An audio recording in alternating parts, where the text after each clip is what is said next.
So, this is a video that I've wanted to make for some time now, since 2017 to be correct. I've been wanting to try my hand at these types of essays for a long time, so I suppose here goes nothing. Imagine you're a game designer. You need an enemy that's unnerving and can be applied almost anywhere. I need you to paint a mental picture for me. How do you start? Well, let's look at what people are afraid of. Too many eyes is a good start. Too many legs? Sure, why not? Something that can climb walls with ease? Yeah, no, I hate that. Put it in. Something that can go unnoticed and trap you, the player? Again, hate that. Slap it in this bad boy. But now, what did you imagine? I think the answer for most people would be a spider. It's simple, it can be considered a fun Tolkien? It can be considered a fun Lord of the Rings reference, and hey, people hate spiders. Now, let's wait just a minute, because there is another option.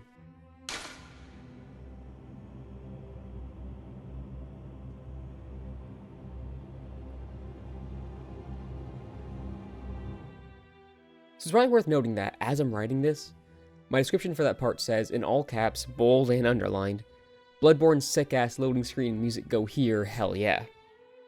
I adore Bloodborne. It was the first Soulsborne that I really played and got into, despite me not understanding how to play and enjoy a game like this until several months post-release in the autumn of that same year. Now, I could go on for days, probably even a full week, on why I love Bloodborne, all the little extra bits and fun gameplay, mechanical, and story nuances that make it all come together. But I think it may be a better idea to really talk about one of my favorite singular parts of the game. How it takes the fear of spiders, a common phobia, and turns it against the player by making it lose all familiarity. You remember that bit at the start of the video when I asked you to paint a mental picture, and I'm hoping desperately that you imagined a spider? That's because I was hoping you would do the same thing so many writers, filmmakers, and every other form of artist has a tendency to do, which is to make something that is familiar to you. It's by no means a bad thing, I wouldn't even call it a mistake. But if you really want to scare someone, you need to face them up against something that is so far removed from what they know, it becomes unrecognizable. The base elements of an amygdala are familiar to us. We see eyes, limbs, mouth, tendrils? But we can recognize all of these base parts. Individually, we know what these are. But put them all together, and we have no clue. It might first be a good idea to talk about where the amygdala gets its name from.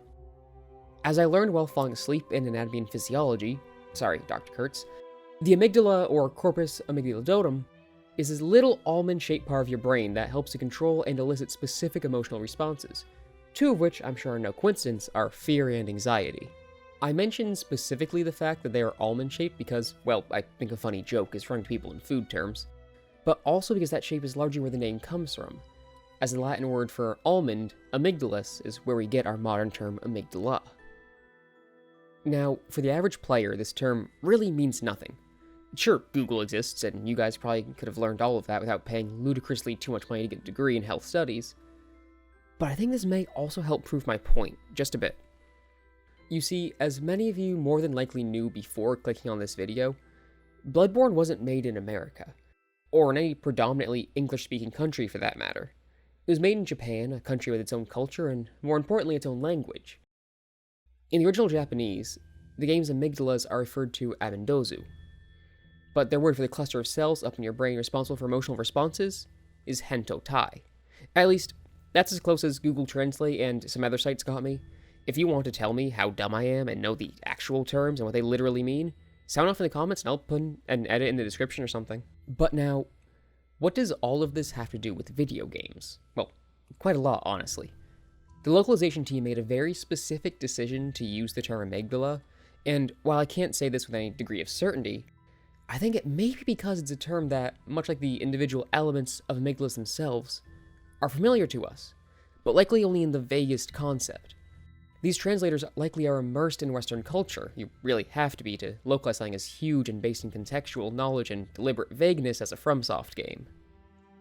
I have a hypothesis, which I unfortunately can't really prove at this moment, that the folks at the localization team, apparently done through a company called Frog Nation, made a deliberate decision to give these creatures a name that would be familiar to English-speaking players, especially after the rise of the primetime medical drama.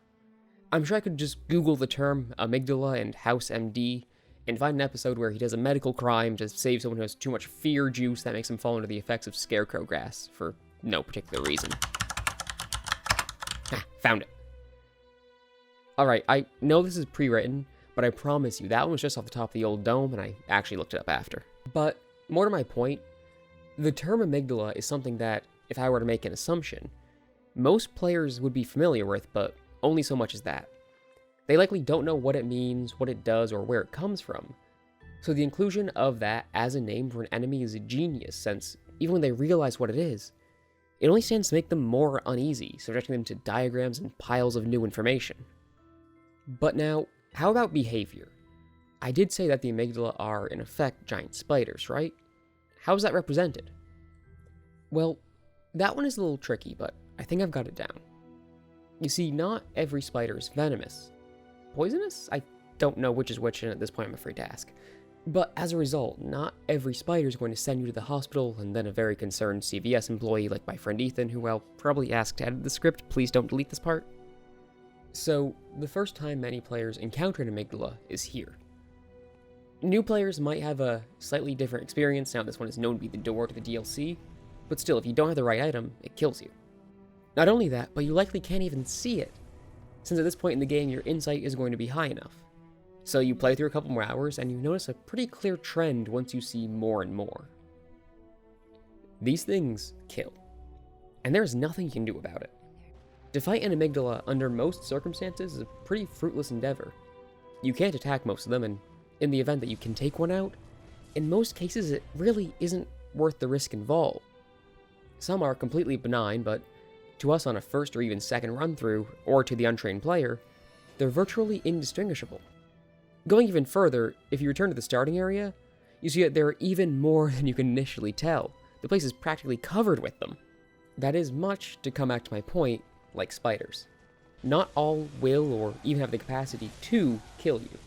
They turn up all around the house, then you have to call someone to come and let outside because, like, hell, I'm going to do that myself. I keep being careful about my words here because there is an exception to these cases. In the Nightmare Frontier, one of the final areas pre-DLC, the player can fight an amygdala as an optional boss. It's far from the most difficult in the game, but unless you really care about the Chalice dungeons, it doesn't drop anything useful to the player. Hell, in many cases, it may not be worth it at all, especially since the only weak points are its limbs and head, which aren't the easiest to reach. Okay, so in the first draft, I just wrote here something analogy about spiders, and honestly, that hits the core essence of what I wanted to say on the subject anyways.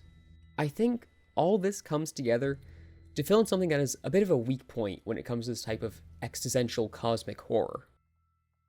Describing and especially showing the indescribable. By using elements that we are familiar with, FromSoft has created a monster that manages to escape most forms of description, but is still able to prey on the latent fears the players have of these individual parts, and the associations we have with them. This isn't quite fear of the unknown. This is fear of the familiar but unplaceable. This is something that sneaks itself into your brain without you ever noticing, something that would, in effect, stimulate your amygdala,